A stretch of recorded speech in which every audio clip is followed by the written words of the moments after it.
Good morning. I'm Ed Kane, and I want to talk to you about trace minerals.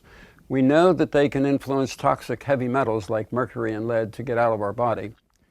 It appears that somehow the good minerals encourage the bad ones to leave, but the system of how they do it is not documented, so you must judge this for yourself. Getting rid of heavy metals is a very big deal indeed.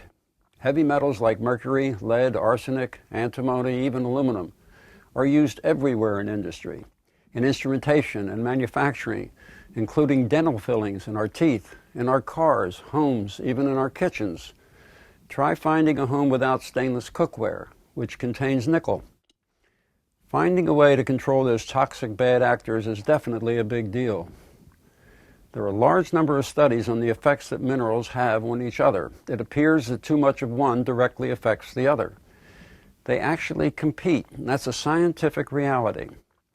I want to share some of the interactions with you so you get a small glimpse of the difficulties we have in balancing the minerals we need. Copper and molybdenum are classic since copper lowers uric acid in the blood and molybdenum raises it. The relationship between copper and zinc has been studied extensively, how they compete and also how they cooperate.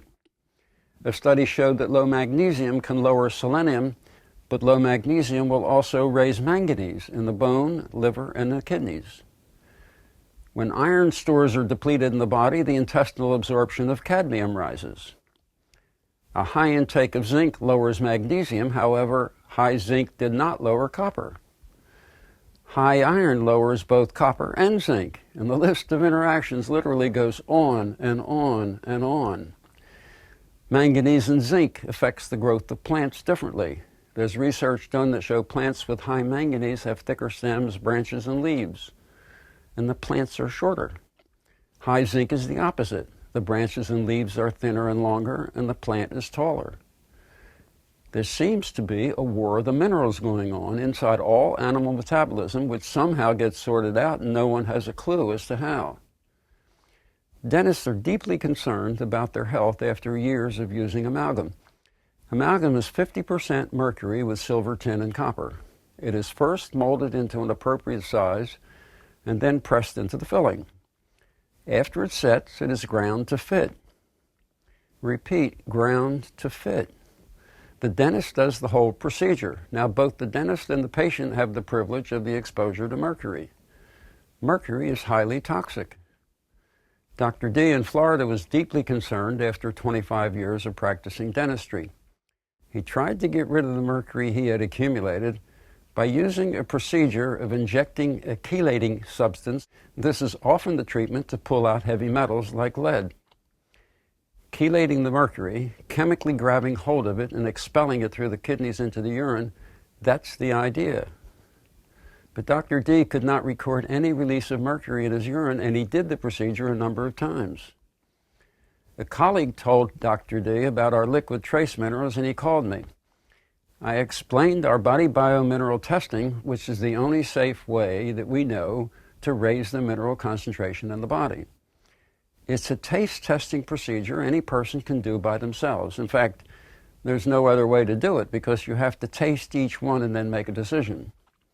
Raising trace minerals can get rid of toxic mercury, and it's completely safe. I explained all of this to Dr. D, how he had to test each mineral to find out his personal mineral requirements, and then he could take as much of the trace minerals he needed as long as he was diligent with his testing. He then began a high-dose regimen, 3 triple doses per day of the ones he needed.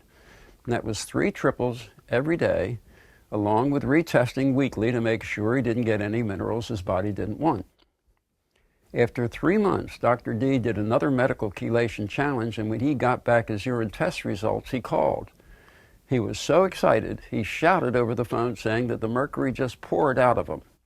He was finally on his way to completely rid his body of mercury. He could not thank me enough. A possible explanation appears to be in the conflict that minerals have with one another. They seem to be able to occupy positions in our enzymatic body chemistry, even though it's wrong. It seems that the bad minerals can easily fit into chemical slots that are waiting for one of the good trace minerals. However, when a bad one slides into an enzyme that we need, it destroys the functionality of that enzyme. Somehow, we must maintain enough good minerals in the right proportion to stay ahead of the game. We have good reason to believe an abundant supply of our essential trace minerals has a reverse antagonistic reaction to the heavy metals, with the net result of robbing them of getting into a destructive slot in the proteins of our cells, in fact, mobilizing them. Keeping them moving and eventually dumping them out is the name of the game. That seems to be what happened to Dr. D, because we've done the same with dozens of dentists and their patients. Heavy metals are endemic and a plague in our society. We derive a lot of benefits from them, and it would be very difficult to live without them. But we certainly can't live with them. The concept of safely using trace minerals that we need to remove heavy metals from our metabolism that we literally are dying to get rid of elevates the need for more of our essential trace minerals. And that's news that a lot of people would like to know more about. To find out, please go to video Trace Mineral 2, and thank you very much for listening.